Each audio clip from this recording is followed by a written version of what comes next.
Hello everybody and welcome back to World of Warships Legends. My name is Spartan Elite 43 and tonight we've got a sweaty match in an Iowa. And we have a teammate who just needed to take one extra step to help us out. I'm going to go over everything. I'm not going to try to throw away the video. By the way, this is a fantastic game. Comes right down to the end. So hopefully you guys are ready whichever way. But I do want to show this as a teaching game for all of you cruiser players especially. But pretty much everybody. So we're on my favorite map. We're on Estuary. And we spawn in the middle, which is perfect for us. Because that allows us to affect the entirety of the match. And that's what we're going to try to do here. So initially, I like to push forward. There are no destroyers in this lobby. So we are going to try to push forward to a position where we can counter everybody at the same time. Now, that being said, before we get this video started, don't forget, we are on the path to 50,000 subscribers by the end of the year. So if you guys want to be a part of that journey, punch that subscribe button if you haven't already. Be a part of our path to 50,000. It's going to be a lot of fun, guys. I'm telling you, we have made huge strides this year on getting to 50K. So, hello, Harbin. Yes, sir. Don't mind if I do. Now here, you can see I end up waiting a little too long here, and I think I aimed just a tad too high, because what should be a dev strike ends up being overpins. One full penetration, so not ideal. I don't know, maybe he went forward, maybe he went in reverse a little bit there, but if we had fired a little bit sooner there, I think we're able to catch that guy. Now here, we have a beautiful look at this Georgia, and you can see he's going to have to turn out, so we're going to aim high here, expecting him to turn out, because he's going to go behind that island, right? So we take the shot, aiming high, we get, like, terrible dispersion, and that's going to be a theme for a lot of this match. But only one overpin for 1441 is literally, I've said it before, I'll say it again, 1441 is the worst goddamn number you ever see in an Iowa. It just is, because you know you just overpin. That's the worst number you can ever see.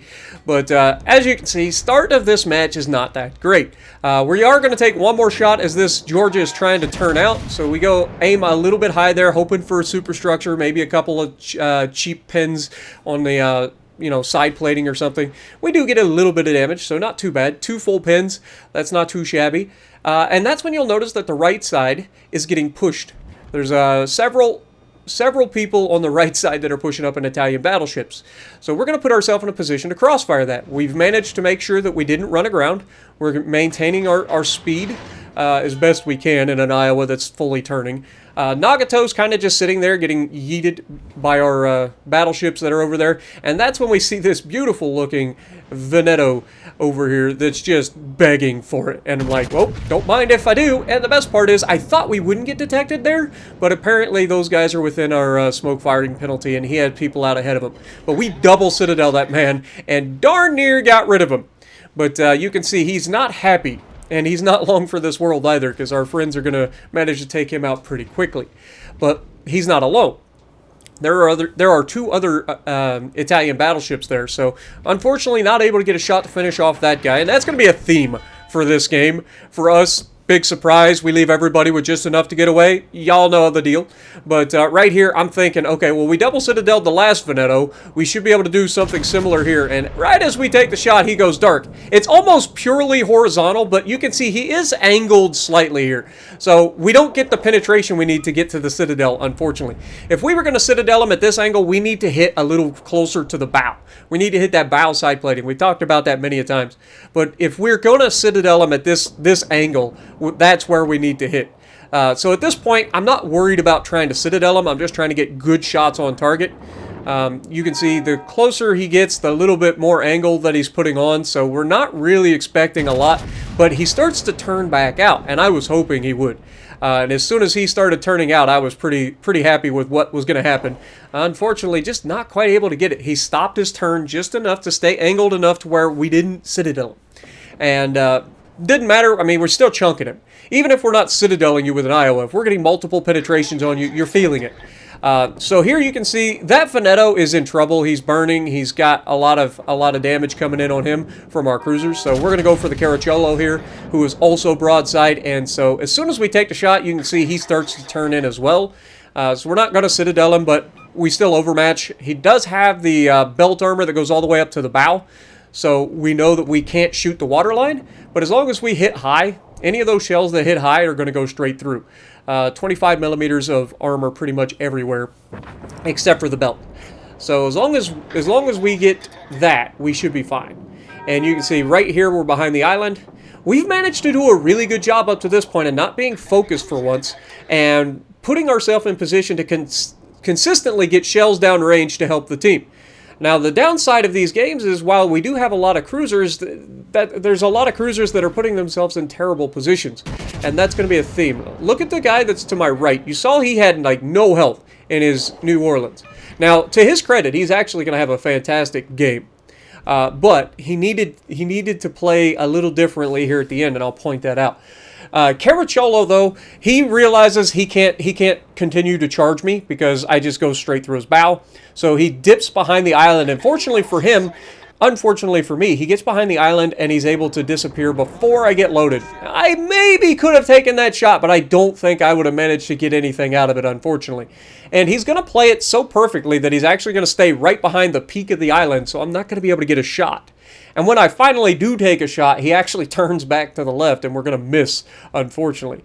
But you can see our Belfast over there is doing his thing, but unfortunately, these cruisers are just putting themselves in positions where they can be yeeted.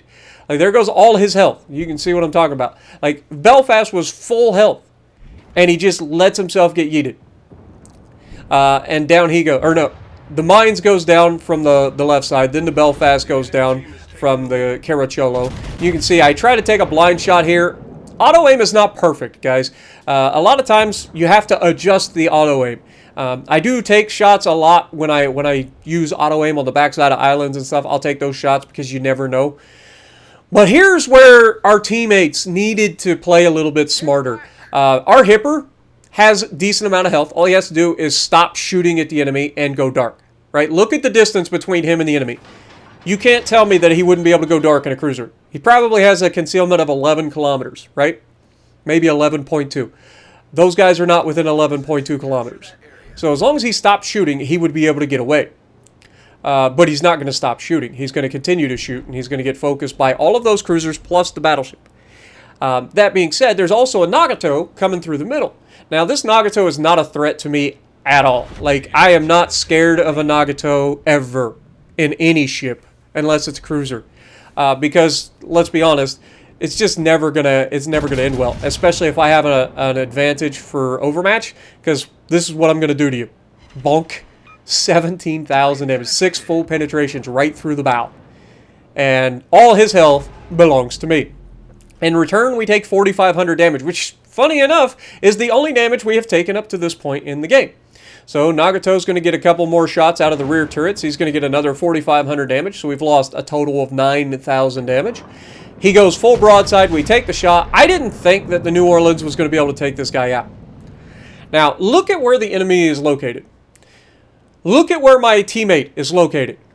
There is an island directly to my right. You can see where I'm going to ping. Watch me ping this island. In your mind, as a cruiser, your number one objective in this situation is to survive. You've got a very healthy, nasty battleship that has done his job the entire game and seems to have a good head on his shoulders. He's trying to help you out. He's like, hey, post up behind the island. I got you, fam. Unfortunately, he doesn't post up behind the island. Initially, it looked like he was going to. It seemed like he was in the realm to do that. And unfortunately, he's just going to continue to sail away from the island. And that puts him in a situation where we already know he doesn't have any health. So anybody gets a chance to shoot him, they're going to be able to finish him off. So in these situations, there's a couple ways he could have played this. He could have went for the cap, or he could have put himself in a position to stay behind the island and stay hidden. Now here we got a Miyoko charging straight at us. This is perfect. I'm going to be able to chunk him really hard straight through the bow, and then force him to try to torp me, right? We turn in. Again, we know the torps are going to try to be coming. Everybody that's in a cruiser that has torpedoes in these situations, the battleship's already fired. They're going to try to get the torps off. We already know this, right? You already know it's coming. But unfortunately for him, when he finally decides to turn out, he waits too long. We put up our spotter plane because we want best possible accuracy, and as soon as we punch, it's over. Like, he had no chance there. That was death every time. That was like perfect accuracy. Now look at the next shot. Now, you'll see that they are spotted behind us in the York, so we're going to go ahead. We got the rear turret of Justice ready to go. in position, and we get terrible dispersion on that shot, but we get 2 overpins that do 7,600 damage and leave them with just enough to get away. And then just as we get our front guns loaded, we're going to be able to get a couple of maybe overpins here. Not expecting a lot, but we don't need a lot to finish them off. And we do get 1 overpin, and the New Orleans is able to finish him off very quickly. But look at the New Orleans position. Now, unfortunately, I should have probably stopped here. I can see where the enemy is, but in my mind, here's what I'm thinking. These guys have the advantage. There's no reason for them to push this. All they have to do is sit back and they win. I can't allow that. So what I'm thinking is, I can get over around this corner and push them from behind. And that gives me the best possible chance to finish these guys off. Alright, we have 132,000 damage. We have done everything in our power to carry this team to a victory. And we've done very, very well at maintaining our hit points. That allows us to be a little bit more risky here at the end of the game. This is a very winnable, easy win for us as long as I get a little bit of RNG on our side. Right? I mean, even if Belfast is full health, which I didn't really get a chance to see. Remember, this is a Belfast 43. He does have torpedoes. And I knew this going into this fight. So, big deal when you know what you're up against, right? Now, he's going to use his sonar. This is a terrible idea for him. I know why he's doing it. He wants to spot me for the Georgia. The Georgia has distance. He can lob the island and potentially get some chunk damage, some chip damage on me while I can't shoot him back. So it's not the worst play, but what it does is it tells me that this guy's within 4.5 kilometers. I don't even have to see him, and I know that this guy is just sitting right around the corner from me. Now, in this Belfast defense, when you got 2 people versus 1, you can be a little bit kind of complacent. And that's what this Belfast is actually going to do. He is going to take for granted that I am just your normal dumb battleship player that's going to throw this game away. And he is going to play extremely aggressively when they don't need to. We've said it before, we'll say it again. This is called winning harder, folks. There's no reason to win harder. They don't have to put themselves in these positions. You can see George is trying to create some distance between us. And we know that the Belfast is right around the corner, so we're expecting torpedoes. So now that we're up against the Georgia, we're going to turn in. We're slowing down a little bit because we're turning. So as we slow down, we dodge the single torpedo. Now remember, he has multiple torp tubes. So seeing one go by, you know he's launching tube by tube, right? So you've got to keep that in mind. Now here, I should have finished off the Georgia. But I truly believed that I was going to depth strike this Belfast. I have never not depth struck a Belfast in this situation. And so we put the shot straight through the butt.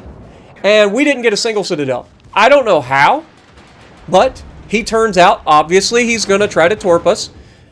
Georgia just fired his guns, so in my mind, I've got time. So we slow down, we turn in.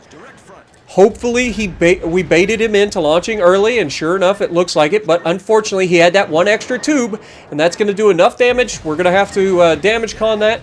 We've got a beautiful look here at the Belfast, and this should be a kill, right? Wrong. Overpins all day long.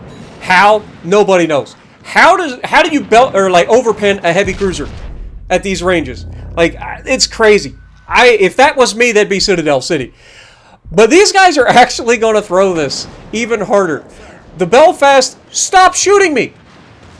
Why? I got 187 hit points. If one of his secondaries do damage to me at this point, he kills me. But he turns away to try to torp me, and then I put shell right through his butt and finish him off. We are just about to get our heal. Hurried up. No! The Georgia finishes off, and he gets his quacking. But the enemy was that close to throwing that match. So close. We did everything we could, guys. 1,886 base XP, 2 kills. New Orleans did really well. Belfast did okay. He needed to stay alive there, and New Orleans needed to stay behind the island. If either of those guys manage to stay alive, we win that fight, guaranteed. But if I hadn't not overpinned him, we win that fight as well. But it is what it is. We did our best. Sometimes you win, sometimes you lose, but that's why we have these games so that we can learn from them. So in that situation, rather than going for the home run kill on the cruiser early and then ending up getting slapped around by the battleship while I'm trying to dodge the torpedoes, I will finish off the battleship that's low health and then go for the torpedo threat. Because I think that I have a much better chance of finishing off that fight if it's not the battleship slapping me for 20k. Alright, so let me know what you guys think down in the comments below. What would you have done differently? And if you like what I'm doing, punch the like button, leave a comment below, subscribe to the channel if you haven't already, and as always, I will see you in the next video.